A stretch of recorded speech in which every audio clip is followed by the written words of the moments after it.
Hi, Catherine. So I'm sitting here with your session plan in front of me, and it looks really clean and really clear, which is great, especially because you're going to be doing it online. So I'll just go into some of my comments.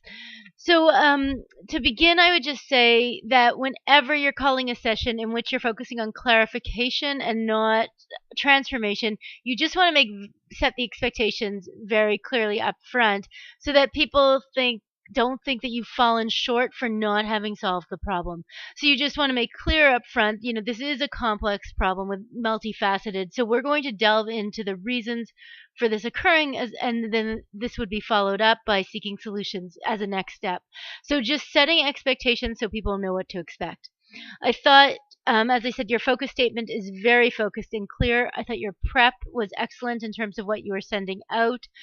Um, and that nonetheless you are going to review these principles in the session is good to have people go through this information twice, as you yourself know from having done the center of the universe case.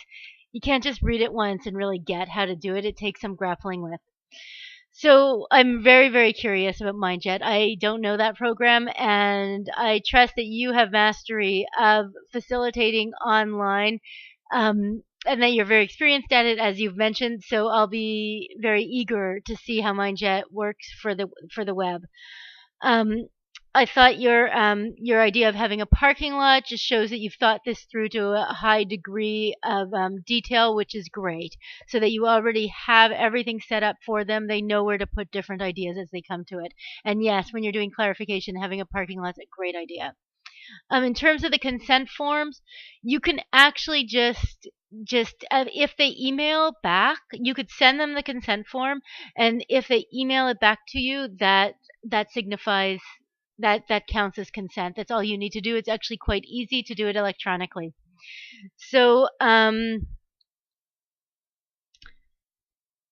okay, so when you say set the stage virtual roundtable, I wasn't sure exactly what was happening there. Is that assessing the situation where people are talking about the situation? So goal to gain agreement on the problem statement. So so you might want to think through exactly what questions you're asking there, so that you're getting getting the value out of that time. Is it that you want them to just agree, or is it that you'll be also exploring their thoughts around it, doing some assessing of the situation right there? I wasn't sure. So the webbing looks really solid, as we've talked about. If you were doing it in person, you would want to plan it all out meticulously in terms of how you were going to do it, and even more so online, right?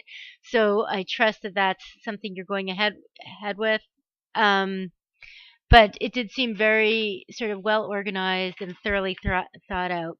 So when I go into your comments, I thought there were great comments from your classmates. And the comment about ending on a high note. So yes, that is, and it's good that it seems like Chris came to a good idea to help you out. So you might also think of, okay, this is the next step. Now that we've clarified our real challenges are specifically X and Y, whatever they are, as opposed to being this broad challenge, the next step would be, let's think about specific solutions for these steps. So even though this isn't a high note, it is sort of pointing to where you're taking this. So it is a productive note and making clear about how this will be followed up on. Those are all my comments. I thought that's all. Looks like a great session. I look forward to hearing about it. Let me know if you have questions.